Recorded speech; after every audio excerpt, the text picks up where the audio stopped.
Well, this is Rob's Magic Magazine. So what is a ritual? Okay, an occult ritual. People tend to get mixed up by this idea. It tends to come to the point where people think the only ritual are their rituals. In their occult system, if they have one. But some people are very certain that theirs isn't a ritual. Like if you're in a church, any church.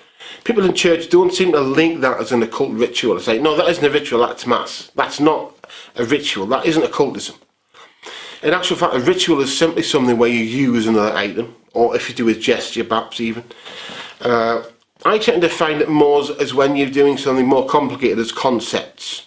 When you're not just saying something, like so more it be, blah, blah, blah, something like that, when you're doing something more elaborate.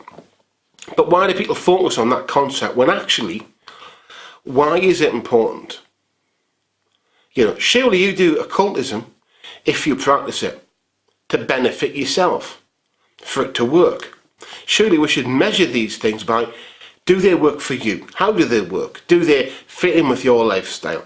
And I would say occultism does work. The thing is this, people are being preconditioned to believe it doesn't.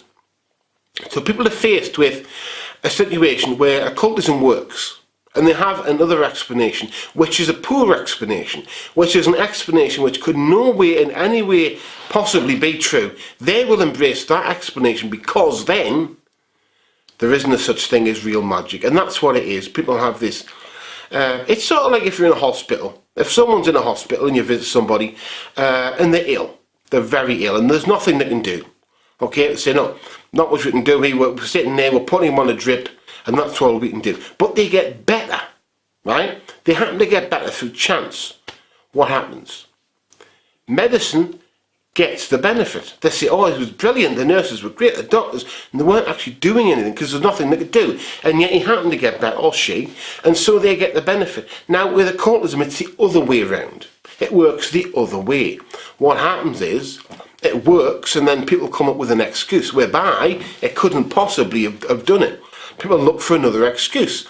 It wasn't really this, it was just chance. I said, wait a minute, this has never happened before. It was, although they say, well, he must have been confused. They always come up with another excuse so they don't have to believe in magic. What is so terrible about magic being real? Nothing. There is nothing terrible about it. The reality is it's simply another force in the world. There are much more terrible things that happen, that can happen through other means. Occultism did not create the nuclear bomb. Didn't.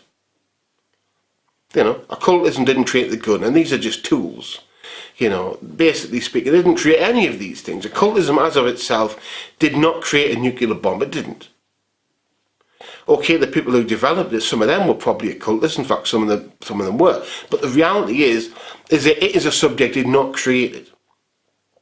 And the reason is that occultism is more targeted. As occultists, we don't tend to do blanket attacks. If we do a curse, we do it on a particular person. And even trying to define the way, we try to target it as accurately as we possibly can. Where in actual fact, other subjects aren't as exacting as that. They don't really care.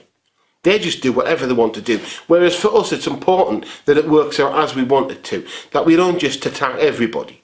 And that is the difference. And that, in my way, I think that means that occultists, we have the moral high ground on this. We have the high ground when it comes to, any act we do that could be interpreted as negative. Because we target them. We don't just say, let's just hit this general area, boom. It's not something that we do. Okay, my name's Rob, this has been Rob's Magic Magazine.